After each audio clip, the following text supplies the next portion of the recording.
I don't even know where to begin.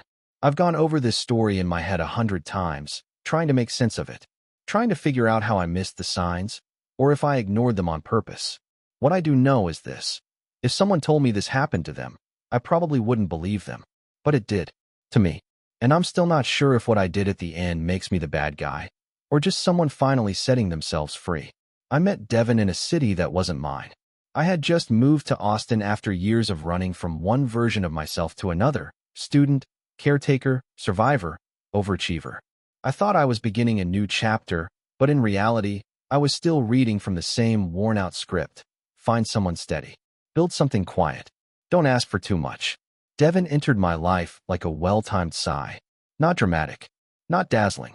Just calming. He had the kind of presence that made people feel safe, the kind of man who looked like he knew how to fix things. He was emotionally literate, at least on the surface, and at first, I mistook that fluency for depth. He was a spreadsheet kind of man. Logical, tidy, predictable. Everything my childhood wasn't. I didn't grow up in a house so much as a minefield. My father was a volatile man with a charming smile and a short fuse. My mother was a ghost, technically present, but rarely emotionally available.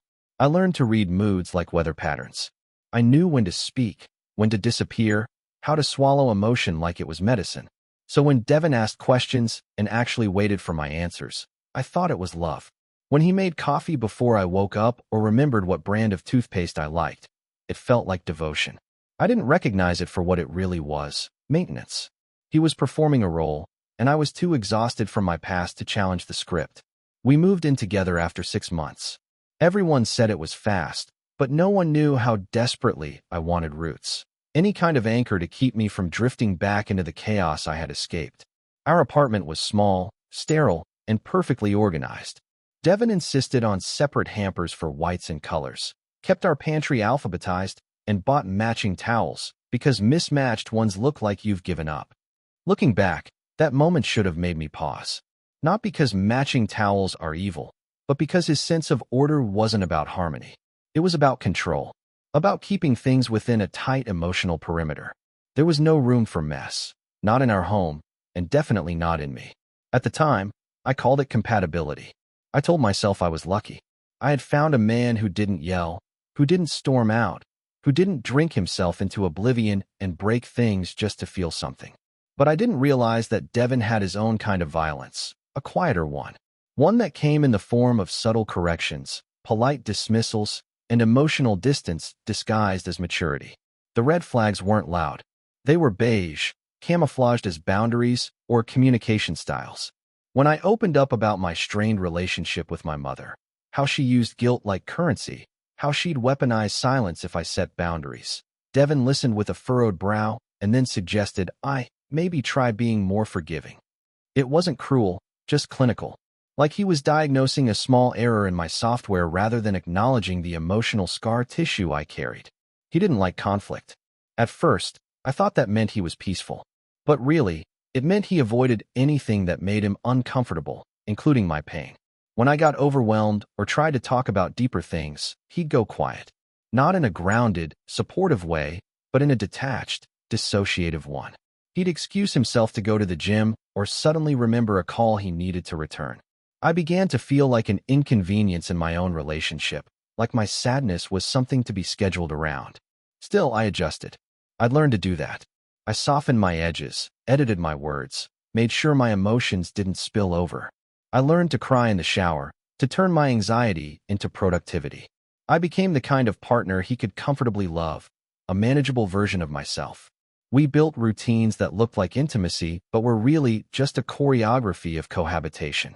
Sunday mornings were for pancakes and the farmer's market. Thursday nights were for folding laundry while watching documentaries we never finished. We shared a Google Calendar, a streaming password, a rescue dog named Murphy. From the outside, we looked solid, maybe even enviable. But under the surface, I was starving. There were moments, small, sharp ones, where I'd catch a glimpse of something that unsettled me. A flash of impatience when I asked him to come to therapy with me. A sarcastic comment about one of my friends that felt more like a warning than a joke. An offhand remark about people who always have trauma stories when we passed a homeless man on the street. Things that pricked my skin and then vanished before I could name them. I started having dreams where I was underwater, screaming, but no one could hear me. I'd wake up with my heart racing, lying next to a man who was everything I thought I wanted, and yet I felt completely alone. I told myself the loneliness was temporary, that I was projecting old wounds onto a new relationship, that I needed to try harder, be more present, heal my own shit before blaming him for not understanding it. So I planned our future.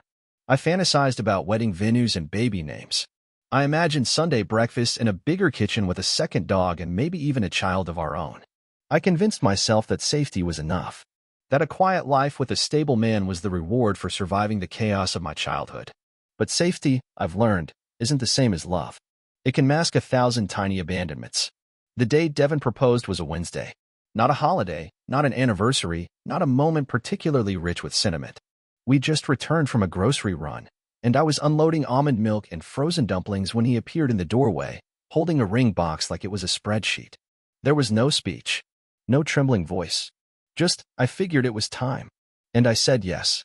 Not because my heart leapt, but because my brain did the math and decided it was the logical next step. We had built a life. We had equity, emotional, financial, practical. It would be foolish to walk away from something that functioned. I posted a photo on Instagram, our hands intertwined, the ring modest but tasteful, Devin's face half-cropped in a way that suggested intimacy. The likes came fast, as did the comments. Finally. You guys are goals. So happy for you. Each notification felt like a small shovel scooping more dirt over my doubts. But inside, I was unraveling. Not loudly. Not with tears or shouting. Just a slow disintegration of certainty. A hollowing out. I began to feel like I was watching my life through a pane of glass, present but not participatory. I'd laugh at the right moments, nod during conversations about venues and guest lists, but my insides felt mechanical. It was like I had slipped into someone else's story, and everyone around me was applauding. There were signs I didn't want to see. He had grown colder, more easily irritated. When I brought up hiring a wedding planner, he shrugged and said, "Do whatever you want, just don't make it into a whole thing." When I asked if he wanted to write our own vows, he rolled his eyes. That's a bit performative, don't you think? No, I didn't think. I felt. And that was the problem. Every emotional overture I made landed with a thud. I'd try to connect, ask how he was doing, whether he was excited, whether he had fears, and he'd redirect, minimize, or simply change the subject. It wasn't overt cruelty. It was emotional indifference dressed as maturity. I told myself he was just stressed, that men weren't always as emotionally expressive, that maybe I was expecting too much. I had always been too much, too sensitive, too intense, too prone to examining the layers under every silence. Maybe this was adulthood. Maybe love was supposed to be practical. But my body didn't believe that. I stopped sleeping. My appetite became erratic. I'd spend long stretches of time staring at the ring on my hand, wondering how something so small could feel so heavy. I tried talking to friends, but their responses were all variations on the same theme. Every relationship goes through phases. At least he's not toxic. He seems like such a good guy. That last one always stung. As if being a good guy in public automatically excused being emotionally absent in private. The lonelier I got, the harder I worked to make it look like I wasn't. I overcompensated, sending cute texts, planning date nights, pretending everything was okay because admitting otherwise would mean rewriting the story I had already invested so much in. But something inside me had begun to whisper. A quiet, persistent voice I hadn't heard since childhood. The one that used to warn me when my father's smile was just a little too tight. When the air in the room changed, and danger was approaching. That voice was back now, but Devin wasn't dangerous in the same way. His harm wasn't explosive. It was cumulative. And that made it harder to name. He never hit me. He never yelled. But he'd correct my memories in front of people, make subtle jokes at my expense, question the tone of my texts, and accuse me of being too emotional when I expressed discomfort. He was always calm, always composed. That was part of the gaslighting. It made me doubt myself. Who argues with calm? One night, a few weeks after the engagement, I sat alone in our apartment while Devin was out getting some air. He had started doing that more, taking walks without saying where, leaving his phone behind. I didn't want to be the kind of person who checked locations or scrolled through text threads, but something was beginning to rot inside me. That night, I opened his laptop. I told myself I was just checking for something, an email confirmation for our dinner reservation, maybe a calendar update. But what I found was a folder on his desktop titled Taxes. Inside it was a series of documents, PDFs, and screenshots. One of them was a bank statement. It was in his name, and someone else's. At first, I assumed it was joint savings from a previous life. But the dates were recent. There were transaction notes like dinner with Elle, gift for Elle's birthday, and hotel.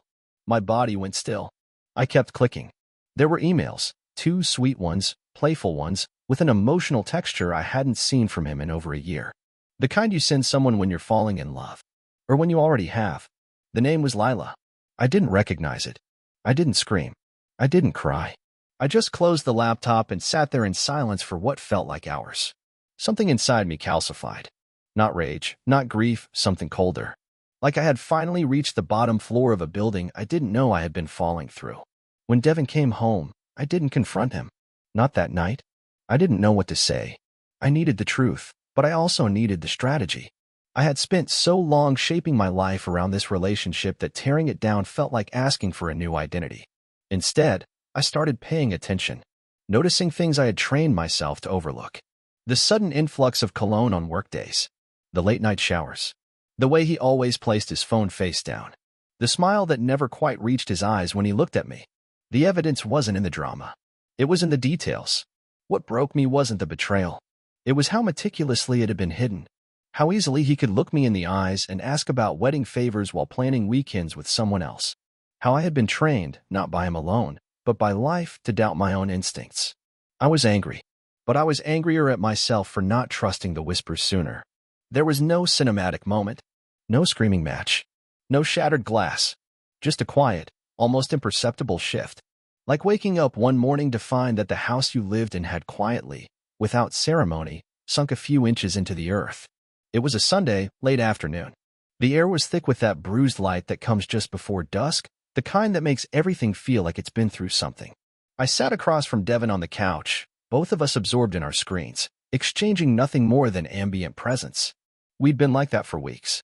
A couple-shaped outline without a center. My mind kept circling back to the emails. The late-night money transfers. The reservation confirmations from boutique hotels I'd never heard of. None of it screamed at me. It whispered. And somehow, that was worse. I kept thinking, maybe there's still something I don't understand. Maybe if I asked him, if I gave him space to explain, I'd realize I'd misread it all. That I'd been poisoned by suspicion. That it was grief, not betrayal, that was eating me alive. But there was no space left for clarity. Only static. The distance between what I had hoped we were and what we actually were had become unbridgeable. And I wasn't sure which part scared me more, the betrayal itself, or how unsurprised I was by it. There's a particular kind of silence that fills your body once you've stopped pretending. It isn't peaceful, but it's honest. And in that silence, something shifted. I looked at him, not the man I had built in my mind, not the partner I had defended at dinners and to myself, but the man in front of me, and I knew. Not with rage. Not even with sorrow. Just certainty. I stood up, not for drama, not to declare anything. Just because my body suddenly couldn't stay in that room. I walked into the bedroom and pulled a duffel bag from the closet. Not his. Mine. I didn't pack it with fury. I packed it like someone preparing for a long winter, deliberate, quiet, accepting. A few clothes. My charger. The book I'd been pretending to read. Toothbrush. Deodorant. Passport, though I had nowhere to go. I moved like someone tracing the edges of a life they hadn't realized was already over. I left him sitting on the couch, still scrolling, still unaware. Or maybe not unaware, maybe just uninterested in noticing. And that's when it really hit me. He wouldn't stop me. Not because he didn't care, but because he didn't believe I ever would. I drove without music. No destination, just movement. I ended up parked outside a 24-hour diner, engine off, forehead pressed to the steering wheel.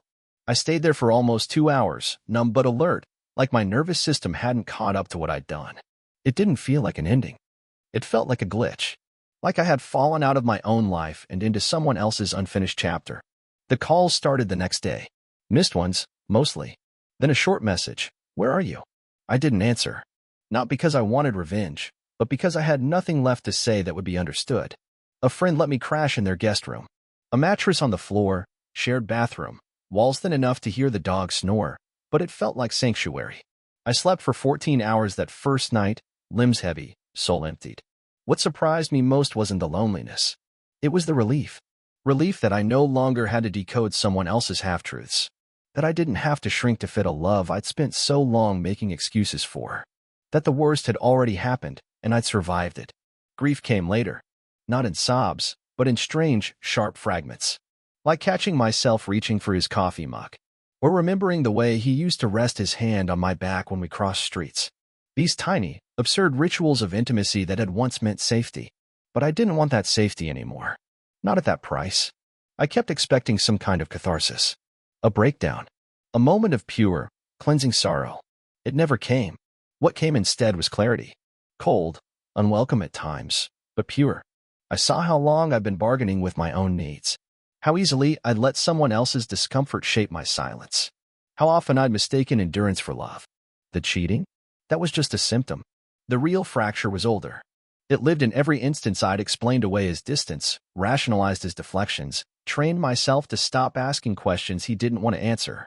I realized I had stayed not because I didn't see the truth, but because I didn't trust myself to survive it. But here I was, surviving it. I didn't go back.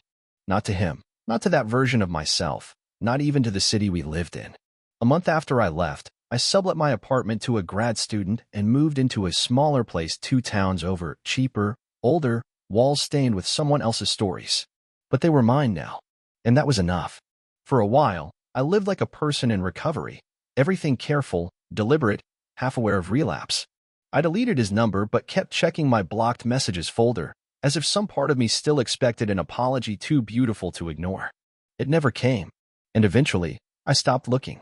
People talk about getting over breakups like there's some invisible line you cross where grief transforms into resilience. That wasn't my experience. Mine was more like shedding layers of memory, of identity, of learned silence. Not quick, not linear, not always noble. I stopped blaming him. That part surprised me. At first, I held on to the anger like a weapon, sharp and righteous, a way to prove to myself that I had been wronged. But over time, it dulled.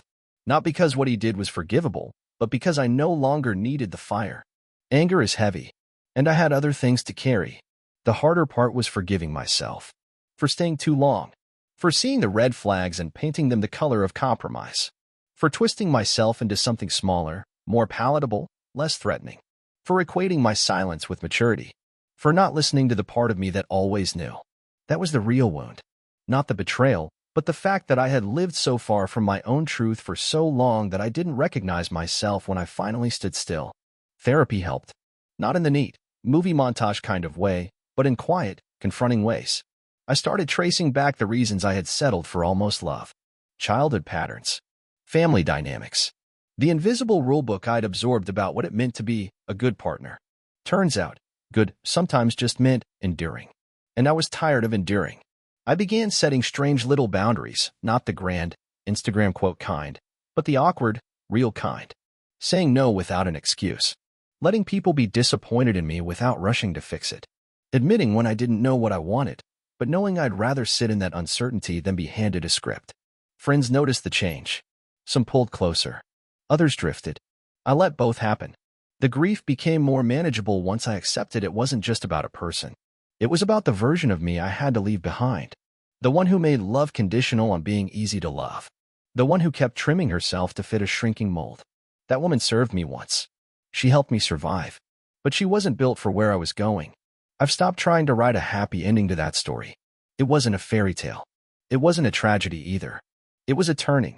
These days, I'm learning how to love differently. Not just other people, but myself. Not in the self-help book way. In the awkward, daily practice way. Making tea in the morning. Reading slowly. Watching how I speak to myself when I mess up. Letting silence stay silent without rushing to fill it. Love, I've learned, doesn't always feel like fireworks. Sometimes it feels like safety. Like being able to tell the truth and not fear the cost. Like being alone without feeling lacking. Do I still think about him? Sometimes. Not with longing, but with distance. Like remembering a dream that once felt real but no longer holds shape. He taught me something I should have learned sooner. Not every love story is meant to be salvaged. Some are meant to be escaped. Not all endings are losses. Some are thresholds. And if I'm being honest, the breakup wasn't the most insane part. It was the realization that for most of that relationship, I was more committed to the idea of being loved than to the experience of it. I wanted so badly to be chosen that I forgot to choose myself.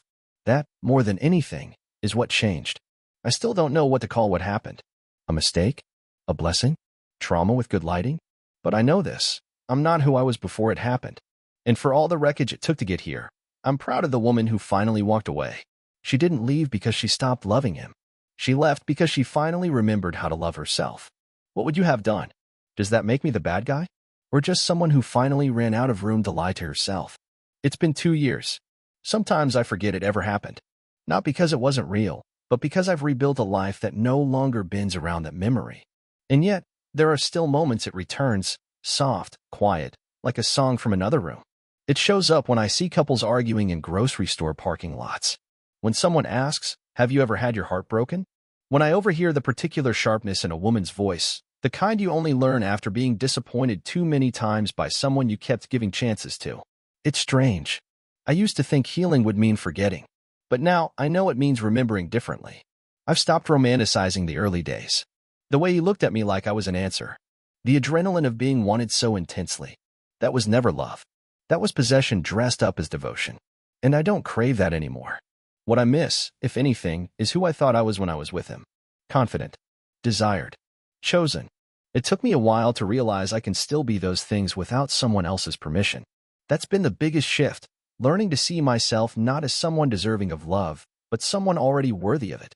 No audition required. And yes, there were other relationships after him.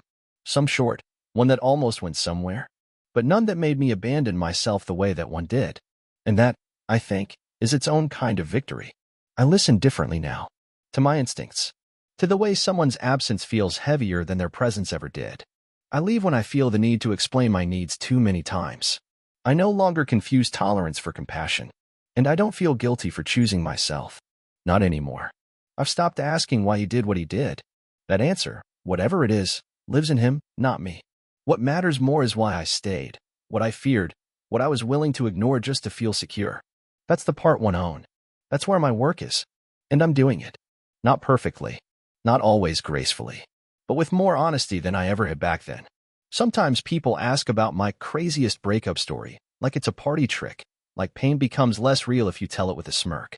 I usually dodge the question. Not because I'm ashamed, but because most people don't want the real story. They want a punchline. A twist. Something digestible. But here's the truth. The most insane part wasn't what he did. It was how much I let myself disappear before I realized I was gone. And the miracle? I came back. So I ask you this. If someone chips away at you slowly, quietly, and you only realize how much you've lost once you're gone, who's the villain? The one who held the chisel? Or the one who handed it to them?